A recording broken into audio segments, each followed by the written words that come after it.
Drama kisah percintaan yang berakhir dengan perpisahan itu nyatanya tak semudah yang difikirkan. Betapa tidak, hubungan asmara antara Kaesang dengan Felicia yang telah berjalan selama 5 tahun itu justru telah berakhir setelah Kaesang lulus sekolahnya di Singapura.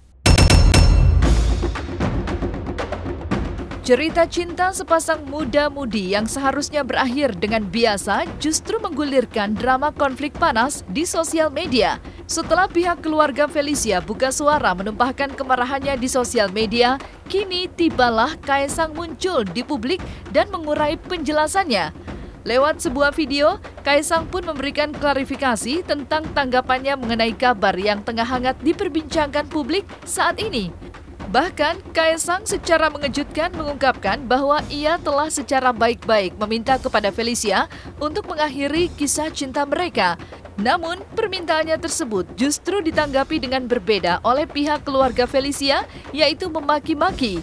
Selain itu, putra bungsu Presiden Joko Widodo itu pun menegaskan jika persoalan asmaranya ini menjadi persoalan pribadinya yang tidak perlu dibesar-besarkan. Lantas, seperti apa analisa pakar ekspresi terkait klarifikasi Kaesang? Ketika ditanya dan dia menghela nafas, ada menghela nafas itu kelihatan gitu.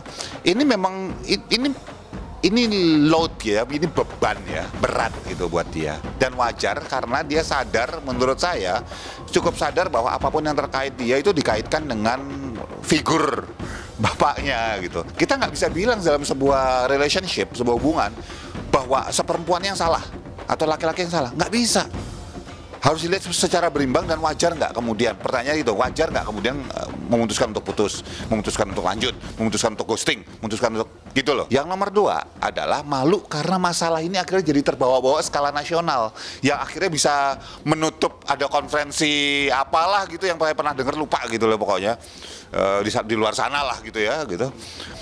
Nah, tapi logikanya adalah kalau misalnya apapun yang terjadi di bawah publik gitu, wajar karena kita bicara budaya juga ya. Kalau kita bicara budayanya orang mungkin Singaporean gitu ya kan biasa pam asertif aja ngomong gitu.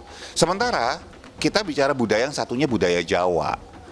Itu aja kalau dibilang dimaki-maki, gini buat lo yang belum pernah ngomong sama orang sana gitu segala macam, bisa jadi itu dianggap dimaki-maki, keras sedikit bisa jadi dianggap dimaki-maki atau memang dimaki-maki beneran gitu ya. Ngomongnya memang kan gitu. Nah, yang satunya orang Jawa nih gitu yang pelan gitu. Kaesang punya PR untuk benar-benar sekarang menyelesaikannya dengan baik-baik atau dengan asertif atau dengan lebih tertata secara strategi gitu. Buat saya kayak gitu. Dia nggak bisa berperilaku selayaknya orang biasa. Kenapa? Karena faktor kedua, bahwa masalah ini tidak terlepas dari di belakangnya Kaesang ada figur siapa.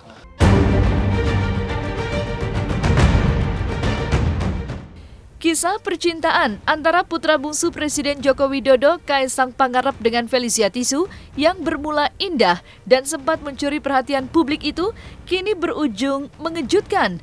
Kaesang disebut oleh pihak keluarga Felicia Tisu pernah mengutarakan niatnya untuk merajut hubungan serius dengan Felicia ke jenjang pernikahan dengan meminta izin kepada kedua orang tua Felicia agar keduanya bisa menikah pada Desember 2020 kemarin.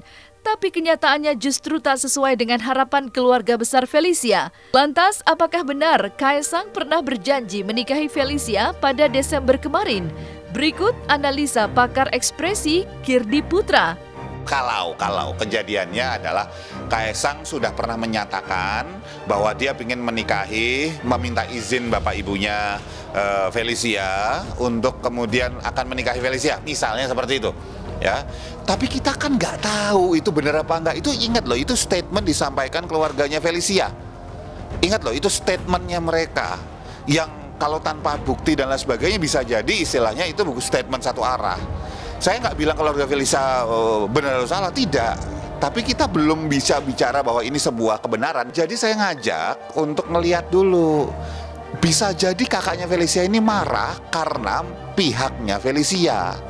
Beneran marah, nggak bohong, beneran marah. Itu saya klarifikasi bahwa bener marah, bener dia sinis, bener dia nggak suka. Kalau kita bicara tentang kejadian apakah yang maksudnya sudah diputusin segala macam dan sebagainya.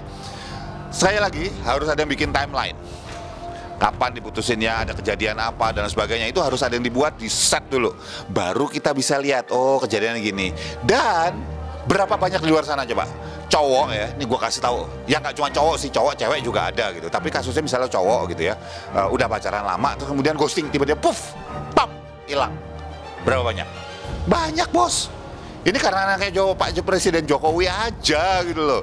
Tapi juga dilihat keluarga Felicia dan keluarganya, ya. Kondisinya A, B, C, D, E, F, G gitu misalnya ya juga perhatiin mereka ini ya cuma dua anak muda yang lagi berseteru, yang sama-sama usianya masih ya segitulah ya. Wajar kalau masih bucin-bucinan gitu, wajar kalau misalnya ada yang nggak terima, dan wajar juga nggak benar ya, saya nggak bilang benar, tapi wajar misalnya ada yang tiba-tiba ghosting gitu. Kan istilah ghosting itu muncul juga karena kejadian itu banyak di luar sana gitu loh. Bukan berarti benar. Saya garis bawahi, bukan berarti benar, tapi itu terjadi gitu. Dan betul bahwa kalau gentle ya nggak ghosting, benar.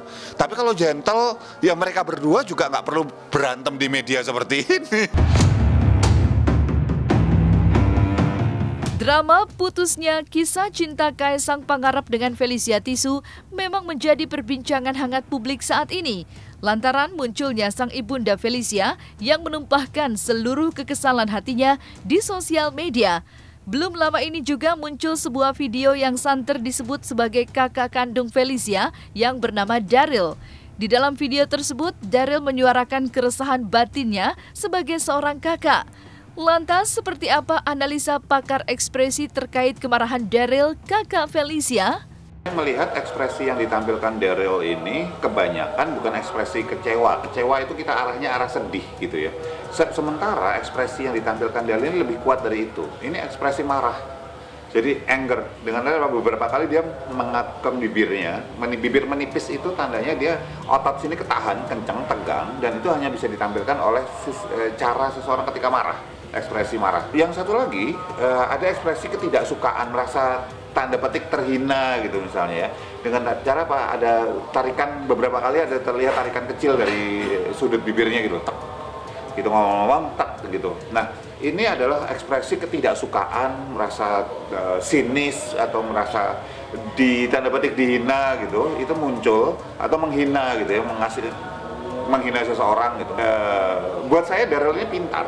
Kenapa? Message-nya seolah-olah ditembak buat semua perempuan, biar kuat, biar kamu nggak layak diperlakukan secara tidak hormat dan segala macam. Tapi kita tahu bahwa message ini, pesan ini ditampilkan dihajar untuk satu orang dulu ya, pam, gitu, ya.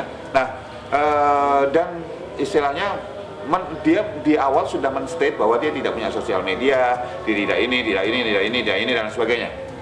Tapi karena ada sebuah kekecewaan, di mana dia kecewa terhadap seseorang, di mana dia telah menitipkan adiknya gitu.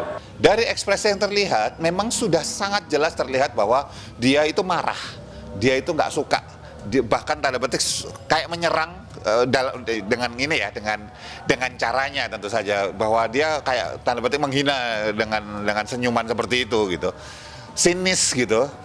Tetapi itu wajar, ini kakak loh. Tapi apakah ini kebenarannya? Belum tentu. Tunggu dulu. Bahwa dia marah sebagai kakak, ya. Apakah kebenarannya seperti yang disampaikan? Belum tentu. Itu yang perlu digarisbawahi. Perlu klarifikasi lebih lanjut, perlu data-data, bukti segala macam. Karena dari pihak sana dan pihak sini, bisa jadi mereka punya data masing-masing. Dan kalau kita taruh bareng-bareng, kita juga bisa bilang, oh wajar Kaesang begini. Tapi Felicia juga berhak begitu, gitu loh. Kita nggak tahu apa yang terjadi antara Kaesang dengan Felicia. Sama sekali kita nggak tahu. Buat siapapun lo yang pingin tahu, pingin tahu dan lebih lanjut, cari tahu lebih lanjut, cari tahu lebih dalam. Gitu. Karena kalau berdasarkan media yang ada, apakah versinya Kaesang, apakah versinya Felicia dan keluarganya, ini masing-masing punya sudut pandangnya sendiri-sendiri. Kita nggak akan pernah bisa tahu mana yang benar. Ya. Dan kalau kita mau belain Daryl, kemudian orang nyerang Kaesang, perempuan gitu, nyerang Kaesang, boleh, hak kalian gitu. Tapi apakah itu terus kebenarannya? Belum tentu. Dan kemudian kalau ada yang belain Kaesang mati-matian, oh bisa jadi ini memang kejadiannya, bisa jadi ibunya, oh lihat aja ibunya kayak gitu. Ya wajar lah kalau gue gerah juga ibunya offside gitu, nyampurin urusan berdua gitu. Loh, luar biasanya ini aja nembak keluar kayak gitu, apalagi hari-hari kan ada yang bilang kayak gitu. Juga kita belum tahu itu bener apa enggak.